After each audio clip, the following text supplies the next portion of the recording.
విక్టా food. ఇవాళ మనం తయారు చేసుకోబోయే రెసిపీ శనగపిండితో చక్రాలు కారపూస. ఎలా తయారు చేసుకున్నా చూద్దాం. ఇంకా ఫస్ట్ శనగపిండి తీసుకుందాం. ఇప్పుడు బియ్య పిండి వేసుకుందాము.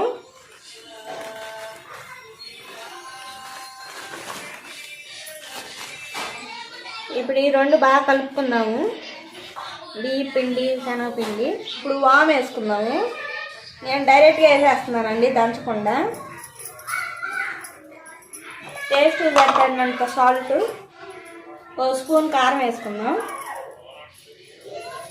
ఇప్పుడు వేసుకున్నాం కదా, ఇవి మొత్తం కలుపుకుందాము. ముందు కూడా మన ఛానల్లో పాలతో చక్రాలు చేశానండి, ఆ వీడియో కూడా పెట్టాను, చూడండి. అవి కూడా చాలా టేస్టీగా ఉంటాయి. ఇప్పుడు బాగా కలుపుకున్నాక కొద్ది వాటర్ పోసి కలుపుకున్నాము.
పక్కన పెట్టేసుకున్నాం.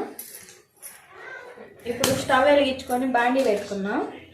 అలాంటి బాండీలో ఆయిల్ పోసి పెట్టానండి. ఇప్పుడు ఇది హీట్ చేసుకుందాం. ఇప్పుడు పిండి ముద్దలా చేసుకుందాం.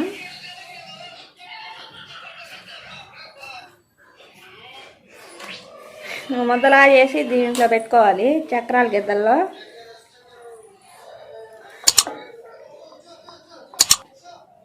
ఇప్పుడు చక్రాలలాగా వచ్చేసుకుందాం.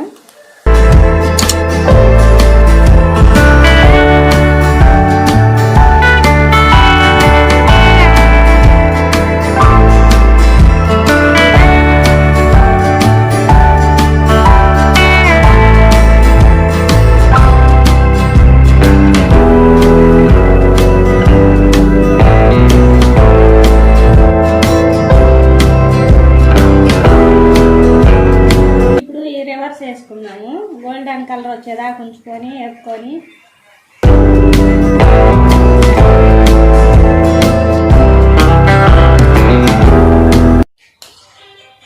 ఇప్పుడు గోల్డెన్ కలర్ వచ్చినాయి కదా, తీసి వేరే గిన్నెలో వేసేసుకున్నాం.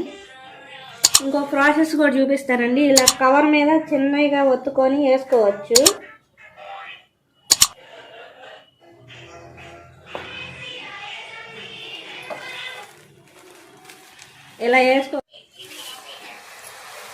అలా వేసుకోవాలండి.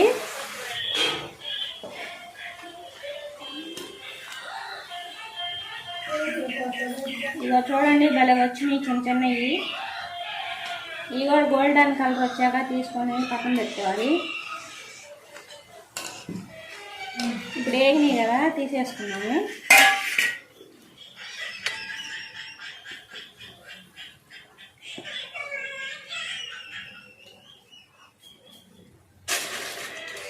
ఎంతో టేస్టీగా ఉండే కారపూస రెడీ అండి, శనగపిండి కారపూస. చూడండి, మనకి ఎంతో క్రిస్పీగా ఎంతో టేస్టీగా తయారైపోయినాయి. ఫస్ట్ టైం మీరు మా వీడియో చూస్తున్నట్టయితే లైక్, షేర్, కామెంట్, సబ్స్క్రైబ్ చేయండి. బెల్ ఐకాన్ కొట్టండి. ఛానల్ని ఫాలో అవ్వండి.